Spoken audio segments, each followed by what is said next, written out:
D'abord, félicitations pour l'organisation de cette journée. J'ai fait aussi organiser les manifestations en Belgique et je sais quel travail il y a derrière. Et je crois que tous les gens qui vont s'occuper de l'organisation et que tout se passe bien, correctement, je crois qu'il faut vraiment applaudir à tous ces gens-là parce que je sais quel travail il y a derrière et félicitations vraiment ce que vous avez fait aujourd'hui, c'est super. Avec l'OPL, on avait une conférence de presse. Je suis venu spécialement de la Belgique, conférence de presse, EMB. Jean-Louis Navo était présent et une seule personne, c'était André Lefranc. Je me suis dit, la France ne bougera jamais. Et quand je vois maintenant ce que vous tous vous avez fait pendant ces dernières années, vraiment c'est la folie et c'est incroyable. Et félicitations à tous, vous tous et tous ceux qui sont dehors, ou tous ceux qui sont chez eux à la ferme, à tous ceux qui ont participé à cette bulle européenne, c'était la France. Tout ce qui est arrivé, c'est le plus grand succès, c'était vraiment les Français. Et vraiment, parfois, aujourd'hui, quand j'ai vu tout ça, je crois que vraiment, je suis dans une autre vie. Et félicitations encore une fois. Les producteurs en Europe, elle est là. Et croyez, si vous ne la respectez pas, cette solidarité, vous allez voir comment notre mouvement va continuer et va se développer.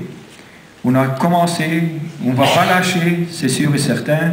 Et si c'est nécessaire, on va augmenter encore la pression jusqu'à ce moment que les politiciens européens et nationaux voient que la situation actuelle dont ils sont en train de nous mettre, on ne va pas s'en laisser faire, on va se battre correctement.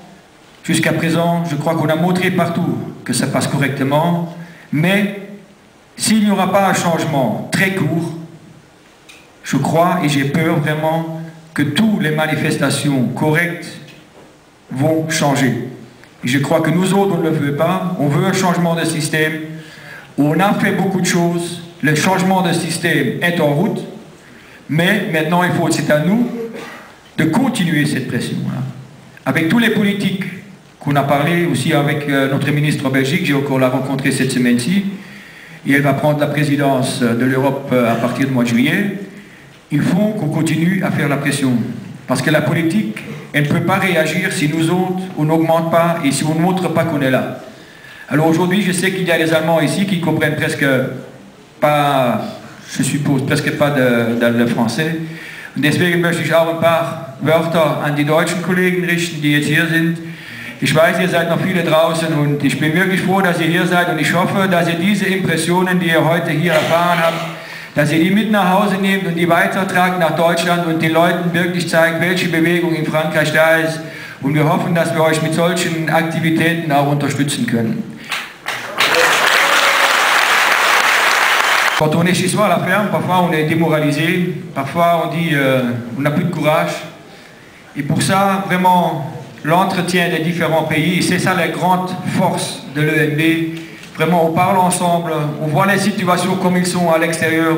Et croyez-moi, les situations sont partout, dans tous les pays, ce sont les mêmes. Et cette solidarité qu'ils ont mis en route, croyez-moi, on nous a toujours dit que cette solidarité, elle n'existe plus. Chez nous, on dit, 3 fermiers, tu ne sais pas mettre en dessous un chapeau, il faut en tuer 2. Mais on a montré, cette solidarité, elle est là. Cette solidarité, on ne va pas se laisser casser de personne. Les gens qui sont solidaires, ils vont rester solidaires. Et surtout, je vous le donne, donnez du courage à ceux qui sont restés à la ferme, qui ont perdu le courage, parce qu'ils ont soit des frères à la ferme qui ne savent plus sortir, et ces gens, ils ont aussi besoin de notre aide. Et ils ont peut-être trop peur, ou je ne sais pas pourquoi ils n'arrivent plus à sortir. Alors il faut continuer le combat aussi pour ces personnes-là. Il y a aussi des autres producteurs qui sont en route, qui s'en foutent, qui veulent qu'une chose, que le voisin qui arrête sa ferme pour agrandir à n'importe quel prix. Ces gens-là, on n'en a pas besoin. Mais nous autres, on a une solidarité, et il faut la garder, et c'est très très important.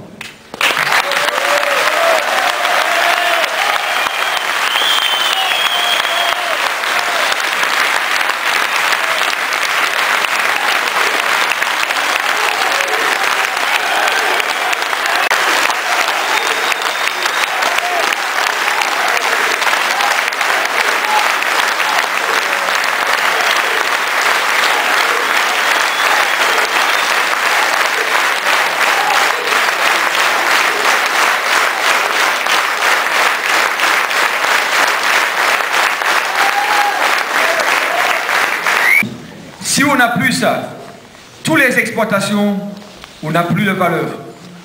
Et actuellement, la politique est en train de nous prendre tout le capital qu'on a. Et le capital qu'on a, c'est vraiment le droit de produire par exploitation. Si on perd ça, on va faire échanger tout le monde un contre l'autre. Et qu'est-ce qui va se passer? Les industriels, on le voit très très bien maintenant, qu'est-ce qu'ils font actuellement? Ils achètent des terrains, nos terrains, qui nous appartiennent parce que nous autres, on ne sait plus les garder. Et qu'est-ce qui va se passer? Si ça continue comme ça, nous autres, c'est très important. On va retourner dans une historique qui a été il y a 3, 4, 500 ans, que nous autres, les terrains appartenaient je ne sais pas comment ça se dit, au duc, voilà. Et nous autres, on va devenir esclavages sur les exploitations qui ne vont plus nous appartenir. Et pour ça que c'est absolument nécessaire qu'on garde le droit de produire pour nos exploitations. Et pourquoi ça n'a pas marché? Parce que les autres pays, ils n'ont pas suivi. Alors nous autres, en Belgique et dans les autres pays, on va faire le tout pour vous soutenir, pour vraiment vous soutenir, que vous avez les moyens pour convaincre nos atmosphères, nos niveaux politiques aussi. C'est une chose très importante. Et nous autres, en attendant, on ne va pas attendre les décisions politiques.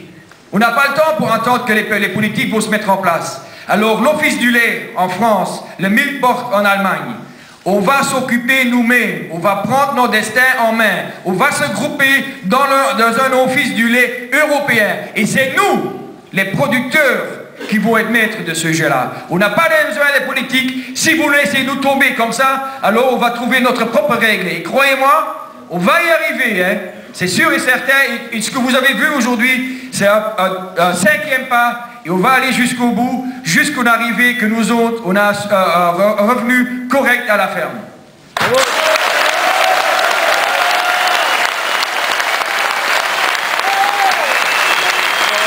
Pourquoi vous n'avez pas créé, laissé la situation comme elle était?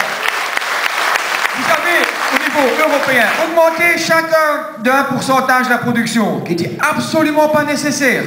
C'était absolument pas nécessaire. En France, et pourquoi? Attendez, maintenant en France, nous ne l'avons pas fait.